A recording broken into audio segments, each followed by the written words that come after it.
오늘부터 시작된 북대서양조약기구와 나토 정상회의에서 미국이 한국에 초대박 빅딜 제안을 한 것으로 알려지면서 중국과 일본이 발칵 뒤집히는 놀라운 상황이 만들어졌습니다. 미국이 긴급으로 한국에 상상도 못했던 파격적인 제안을 하면서 아시아의 패권의 지각 변동이 생긴 것인데요. 한국은 초대박 나고 중국과 일본은 한순간에 나락으로 떨어지며 좌절하고 있는 놀라운 상황이 최고 수익률이 여러분들에게 전해드리겠습니다. 스페인 마드리드에서 오늘부터 나토 정상회의가 열렸습니다.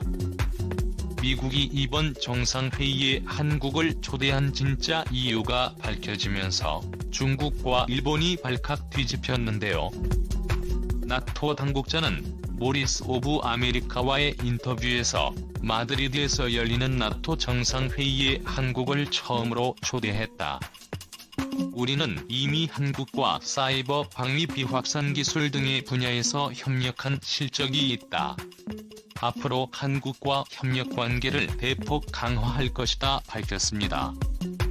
북대서양조약기구 나토는 1945년 제2차 세계대전이 끝난 직후 소련의 물밑 작업으로 2년 사이에 동유럽이 모두 공산화되자 미국 등 서방국들이 큰 위협을 느껴 세운 국제연합입니다. 처음에는 소련을 견제하기 위한 목적으로 세워졌지만 현재 러시아는 이미 땅덩어리만큰 약소국으로 전락했고 사실상 중국을 견제하기 위한 목적이 가장 큽니다. 세계 2위 군사력을 지닌 중국은 무력으로 홍콩을 점거한 데 이어 대만 침공을 시도하려고 하고 있고 대만 다음에는 한반도까지 노리고 있다는 극비 문서가 최근 공개되어 충격을 주기도 했습니다. 뿐만 아니라 동남아시아 영해에서도 인공섬을 세워 해양 영토를 무력으로 빼앗고 있는 상황인데요. 이러한 중국의 비상식적인 세력 확장을 막기 위해서는 유럽과 북미 지역에 그쳤던 나토의 세력을 아시아로까지 확장해야 했습니다. 이에 미국은 한국을 나토의 아시아 리더국으로 하여 중국을 견제하는 동시에 아시아의 질서를 통제하려 하고 있다는 것이 전문가들의 일관된 의견입니다. 중국은 대충격을 받았습니다. 그동안 한국은 중국이 다루기에 쉬운 대상이었습니다. 한국이 마음에 들지 않으면 한국산 제품 수입 금지에 또는 한국에 필요로 하는 중국산 반도체 소재나 원재료 수출 금지를 통해 한국의 경제를 쑥대밭으로 만들어 놓을 수 있었는데 한국이 나토에서 핵심적인 역할을 맡게 되면서 앞으로 한국을 건드리는 순간 미국과 캐나다 그리고 유럽연합이 중국에 강력한 보복 조치를 하게 됩니다. 이 때문에 중국은 현재 초비상이 걸렸는데요.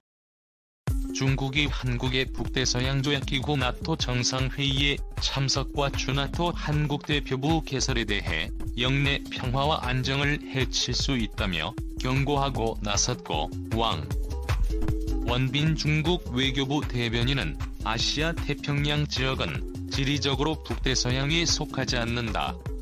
아시아 태평양 지역은 북대서양의 지리적 범주가 아니다.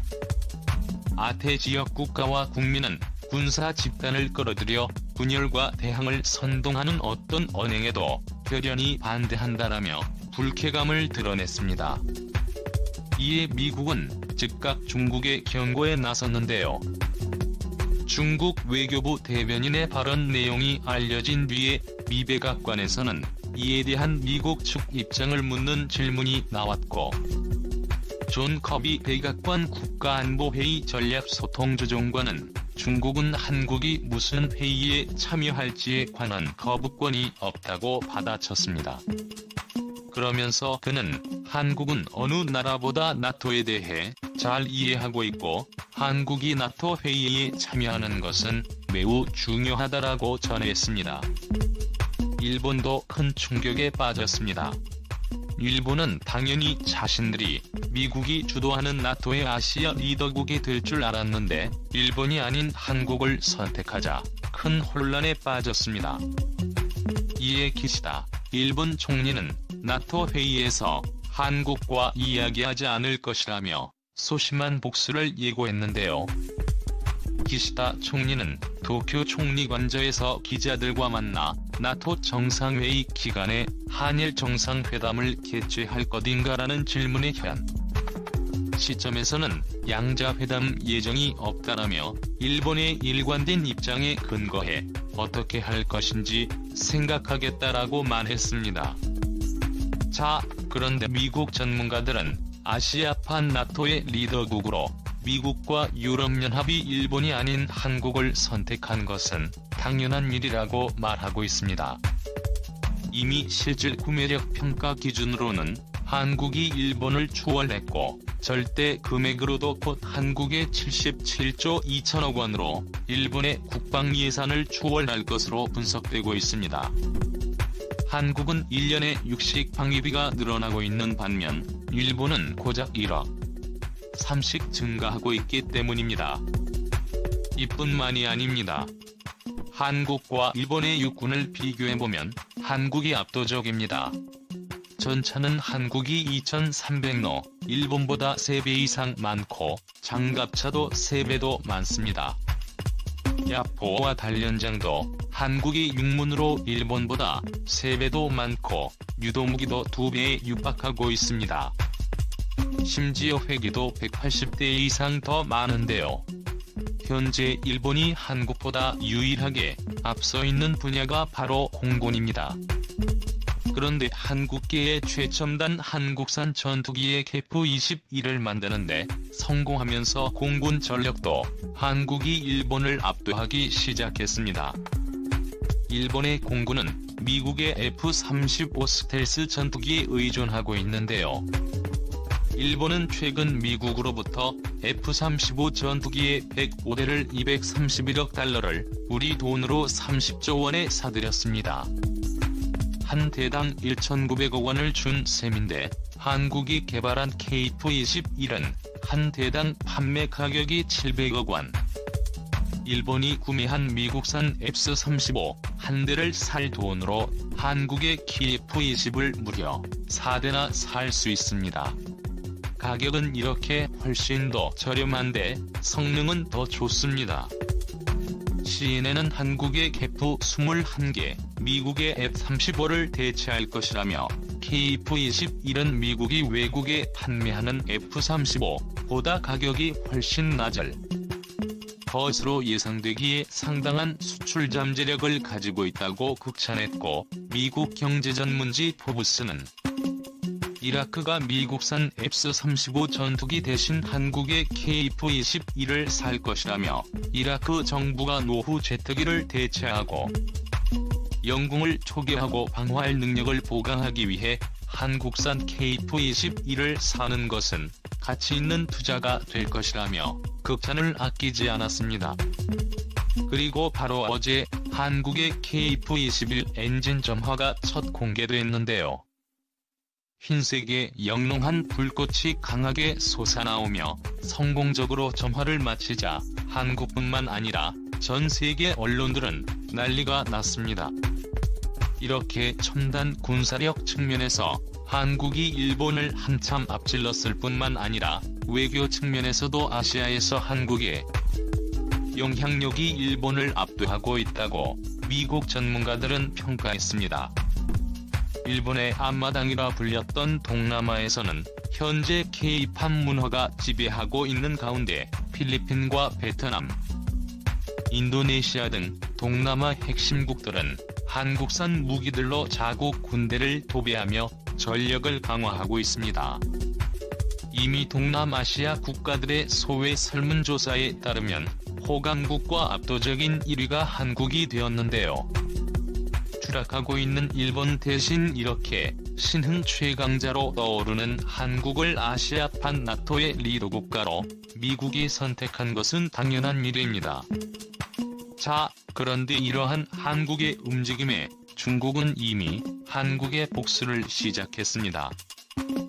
코로나 상황이 상당히 많이 개선되었음에도 중국이 한국 기업들이 몰린 지역을 집중적으로 단속하며 의도적으로 피해를 입히고 있다는 주장이 터져나왔습니다.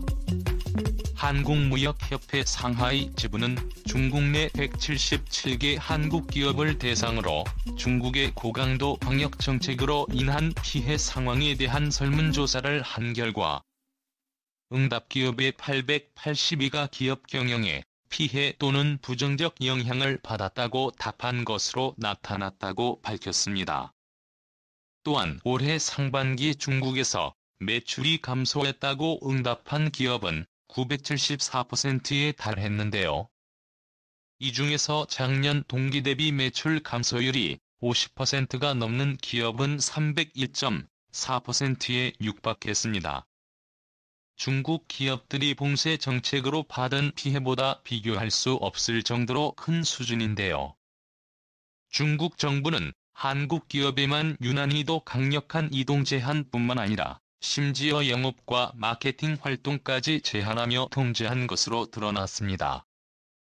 이뿐만이 아닙니다. 중국인들은 한국의 부동산 시장을 교란시키기 위해 여전히 한국 부동산을 쓸어 담고 있는데요. 최근에는 8세 중국인마저 한국 부동산을 쓸어 담고 있다는 충격적인 소식이 전해졌습니다.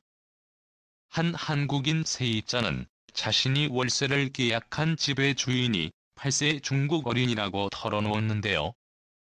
중국인이 지난해 한국에서 아파트 등 건축물을 약 7천여 건 사들인 것으로 파악됐습니다.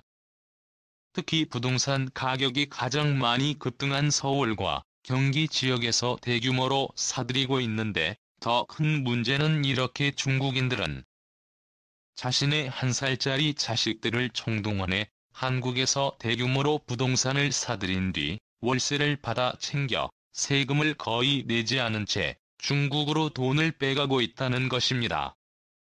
규제 빈틈을 이용해 중국인이 한국의 은행들로부터 대출을 받아 한국에서 집을 산 뒤 한국에서 임대 수익을 올려 중국으로 돈을 가져가는 형식인데요. 세금을 내지 않기 위해서 온갖 꼼수들을 동원하고 있는 것으로 전해졌습니다. 오늘도 감사합니다. 멋진 하루 보내시길 바랄게요.